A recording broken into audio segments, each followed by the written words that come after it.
Sa iba pang balita, nananawagan si Quirino Governor Dax Cua sa Department of Health na agarang aksyonan ng patuloy na pagtaas ng kamatayan mula sa liver cancer at isama ang makabagong gamot sa implementasyon ng universal healthcare. Ayon sa datos ng Global Cancer Observatory 2022, may 12,544 ang bagong kaso ng liver cancer sa bansa at 11,653 na namatay sa isang taon na nagpapakita ng kakulangan sa maagang deteksyon at akses sa epektibong paggamot. Itinuturing rin ito bilang isa sa mga pangunahing banta sa kalusugan ng publiko matapos maituring na ika-4 na pinaka-karaniwang uri ng cancer sa bansa. Bukod dito, ang liver cancer ang ikatlong nangungunang sanhi ng pagkamatay na may kaugnayan sa cancer na nagpapakita ng bigat ng epekto nito sa mga Pilipino.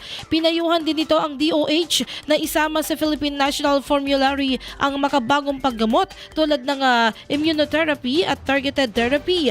Ayon kay Cua, makakatulong ito na mapanatili ang kabuhayan, mabawasan ang pasanin ng pamilya at mabigyan ng pantay na akses sa paggamot ang lahat ng apektado. IFM News.